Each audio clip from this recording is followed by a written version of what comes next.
What's up, guys? Mark back here with another Q&A video. So without further ado, let's just get started. Thomas asks, why do you have two webcams? Well, the main reason that I have two webcams is because when I was doing the live shows on Tuesdays, I wanted to have multiple angles. So I bought two, and that was, again, mainly just so that the videos didn't become overly monotonous with just one camera angle. That's pretty much the only reason that I have two. As a matter of fact, I don't even use them now. Maybe you guys would like to buy them. Akash asks, which is better out of Blue Snowball, Audio-Technica AT2020, and the Zoom H1? Well, man, all three of those are pretty different types of microphones. The Blue Snowball is largely a consumer-grade microphone. I would say mainly useful for Skype calls, chatting with friends on Ventrilo, or maybe doing some simple stuff where you need some voice and you would like an upgrade from the microphones that are actually on your computer or laptop. The AT2020, the Audio-Technica AT2020, is an exceptionally good vocal microphone, and you can use it for both spoken vocals and you can also use it for singing vocals. It has a wide enough dynamic range of about 20 hertz all the way up to 20,000 hertz. So you've got this huge dynamic range that you can really capture a lot of different sounds. So the human voice generally doesn't go that far in the range, but just the fact that the Audio-Technica 2020 can actually capture that, if you happen to be playing with a band, or you're playing with a guitar, or maybe you're playing violin, or anything that produces a lot of frequency ranges, then that microphone is going to pick all that up. But it's mainly used to just be in mono for voice. Now, the Zoom H1 is actually a stereo microphone that will capture a much wider angle of view. So if you've got a couple of friends sitting around, you're all playing music together, then you're going to get a much more wide open soundstage recording from that kind of microphone. That's what I would generally recommend to most people that are playing any sort of instrument.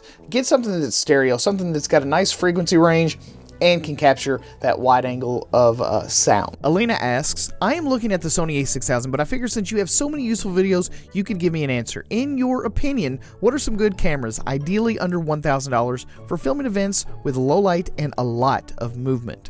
Okay, so look, I don't want to sound condescending in my answer at all. Those are two of the top features for just about any camera. Every camera aspires to have extremely good low light capabilities and have a fast enough burst rate that it can capture a lot of very quick, very unpredictable moving subjects. The problem that I have most of the time that people want to stay under a certain range is that there are certain cameras out there that can either do one or the other. There's only a very few of those cameras that can actually do both and do them extremely well. So if you plan to do a lot of, I don't know, sports photography, or you want to do a lot of photographing of your children. Children or pets are extremely unpredictable, and they just move around and they just do crazy shit all the time, and you don't know really what they're going to be doing next. So you're going to need something with a high burst rate, and the Sony a6000 is going to be perfect for that. It does up to 11 frames per second. It's got a very nice 179-point autofocusing system, but if you're genuinely looking for something that's going to do extremely low light, and what I mean by extremely low light, anything below 6400 ISO or above 6400 ISO. Most photographers, working photographers that do work on a day-to-day basis, know that you don't really want to go any higher than 1600. You want to have your scene relatively well lit. But if you absolutely, positively need to get decently clean images higher than 6400, there is only one king of low light, and that is the Sony a7S or the Sony a7S Mark II. Now, they are not currently below $1,000, but you can buy a Sony a7S, the original Mark I, for right around $1,400 used. In my personal opinion, that is a steal. I will go ahead and leave a link to that camera down in the description down below for you. DP Chris says, you need to recheck your stats. 4K in 3-minute segments, 30 minutes of actual recording. Plus, why would you focus on video with these cameras? Are Sony's full metal cameras? Would NFC work in metal cameras? Professionals who spend $6,500 on a camera will spend the money for a Wi-Fi adapter. The Sony peeps need to stop blasting DSLRs. I love your videos, but I believe that you are wrong on this one. Okay, so DB Chris, I appreciate the fact that you said that you love my videos, and that's very sweet of you. I appreciate it. And I'm not blasting DSLRs, but I used to be a DSLR shooter. That's all I ever used to use. I used the D800, I used the D610, and I've also used the D300S. So I've tried a wide range of Nikon cameras. As a matter of fact, I even used to own the D70, or the D7000, the D5000, and the D3000. I tried them all. I gave them all a shot. I tested a lot of them. So I'm not bashing DSLRs just because they're DSLRs.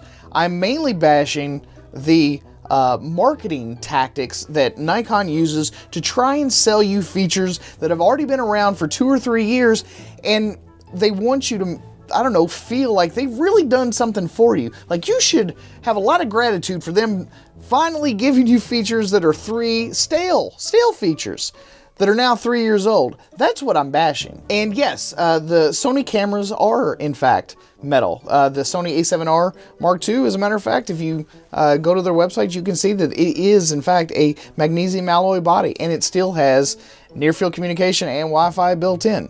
If I'm spending $6,500, which is double what the Sony a7R is, Mark II, no, I don't want to buy an extra Wi-Fi adapter. I don't want to buy any sort of accessories. I don't want to buy anything else. $6,500, that's a really nice, decently used car. Like, no one wants to spend that amount of money and then have Nikon go, oh, and by the way, we didn't give you everything.